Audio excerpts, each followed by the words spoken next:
অল্প সময়ে খিসরা পাটিসাপটা পিঠার খুব সহজে একটি রেসিপি আজ আমি আপনাদেরকে তৈরি করে দেখাবো। এভাবে পিঠা বানালে এর স্বাদ আপনাদের মুখে লেগে থাকবে। আর এই শীতে এই পাটিসাপটা পিঠা না খেলে কিন্তু পুরাটাই মিস করবেন। তো চলুন কিভাবে তৈরি করেছে সেই রেসিপিটি দেখে নিই। তো এই পাটিসাপটা পিঠা বানানো যতটা সহজ, খেতেও অসম্ভব মজার, কোনো রকম ঝামেলা ছাড়াই তৈরি করা যায়।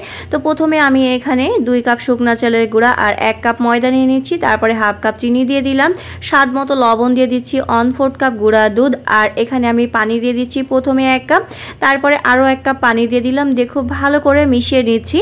তো এখানে শুকনা চালের গুঁড়া অনুযায়ী আপনার পানির পরিমাণটা কম বেশি লাগতে পারে। আমার এই চালের গুঁড়াটা একদম শুকনা, সেই জন্য পানির পরিমাণটা একটু বেশি লেগেছে, তবে আপনাদের একটু কম বেশি লাগতে পারে। আমি এখানে 2 কাপ শুকনা চালের গুঁড়া 1 কাপ ময়দার জন্য প্রায় 2.5 কাপের মতো পানি দিয়েছি। এই পানিটা কিন্তু একটু বুঝে শুনে দেবেন, আপনাদের কম বেশি লাগতে পারে। চালের গুঁড়াটা কতটুকু শুকনা সেই অনুযায়ী। তারপরে এটাকে আমি ঢেকে রেখে দিলাম। এখন চুলার পরে 3 কাপ দুধ বসিয়ে দিয়েছি, দিয়ে এখন এটাকে আমি জাল করে নেব। তো জাল করে ঘন করে নিয়েছি। এই পর্যায়ে 1/4 কাপ গুঁড়া দুধ দিয়ে দিলাম।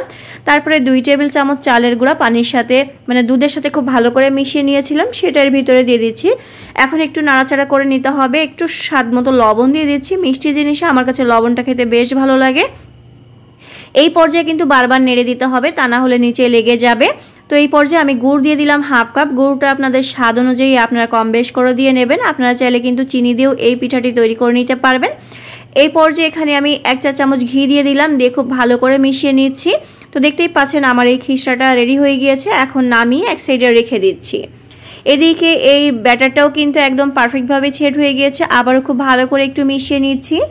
এখন এখান থেকে কিছুটা ব্যাটার আমি উঠিয়ে নিচ্ছি একটা কাপে নিয়ে। আমি একটু কালার মেশাবো, যেহেতু আমি প্রিন্টেড পাটিসাপটা তৈরি করব, সেই জন্য একটু কালার মেশাবো এখানে। তো এখানে আমি জর্দা রংটা মেশাচ্ছি, আপনারা যে কোনো কালার এখানে মেশাতে পারবেন। সামান্য একটু জর্দা রং দিয়ে খুব ভালো করে এটাকে মিশিয়ে নিচ্ছি।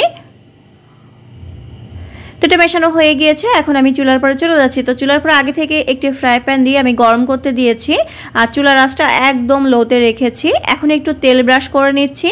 তারপরে আমি সেই কালার মেশানো ব্যাটারটা থেকে একটু একটু করে এখানে এভাবে ঘুরিয়ে পেঁচিয়ে দিয়ে দিচ্ছি। আপনারা চাইলে কিন্তু কোনো একটা বয়ামে ভরে খুব সুন্দর করে এটাকে ডিজাইন করে নিতে পারবেন। তো আমি চামচের সাহায্যে এভাবে করে নিচ্ছি। তারপরে এটা যখন একটু শুকনা শুকনা হয়ে যাবে, তারপরে এখানে আমি হাফ কাপের মতো ব্যাটার দিয়ে তারপরে খুব ভালো করে চারিপাশে ঘুরিয়ে নিলাম। তারপরে একটু হয়ে গেলে এখানে আমার ইচ্ছা মতো আমি খিসরাটা দিয়ে তারপরে এভাবে করে উল্টিয়ে এটাকে ফোল্ড করে নিলেই কিন্তু পিঠাটা রেডি হয়ে যাবে। দেখতেই পাচ্ছেন পিঠাটা কিন্তু প্যানে লেগে যাচ্ছে না। ব্যাটারটা যদি ঠিকঠাক মতো হয় তাহলে কিন্তু প্যানে লেগে যাবে না।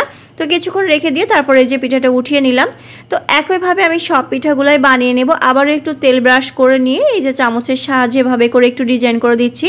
এটা কিন্তু ইচ্ছা অনুযায়ী আপনারা কম বেশ করে মানে ছোট বড় এভাবে লম্বা করে গোল করে ডিজাইন করে নিতে পারবেন। তারপর আবারও ব্যাটারটা দিয়ে এভাবে ঘুরিয়ে পেঁচিয়ে নিলাম। তারপরে খিসরাটা দিয়ে নিলাম, নিয়ে আবারও ফোল্ড করে নিচ্ছি। এভাবে করেই আমি সব পিঠাগুলো রেডি করে নেব। এই পিঠাটা বানাতে কিন্তু আমার কাছে খুবই ভালো লাগে আর খেতে অনেক বেশি মজার। অবশ্যই আপনারা একবার হলেও ট্রাই করে দেখবেন এই শীতে। আশা করি আপনাদেরও ভালো লাগবে। আর এই রেসিপিটি কেমন লেগেছে অবশ্যই কমেন্ট করে জানাতে ভুলবেন না। তো এই যে আমার পিঠাগুলো কিন্তু রেডি হয়ে গিয়েছে। দেখতেই পাচ্ছেন পিঠাগুলো দেখতে কতটা সুন্দর হয়েছে, খেতেও কিন্তু অনেক মজার। এই পিঠার রেসিপিটি কেমন লেগেছে অবশ্যই কমেন্ট করে জানাবেন। আর আপনারা বাসায় একবার হলেও এভাবে বানিয়ে দেখবেন। আশা করি আপনারাও পারফেক্টভাবে পিঠা বানাতে পারবেন।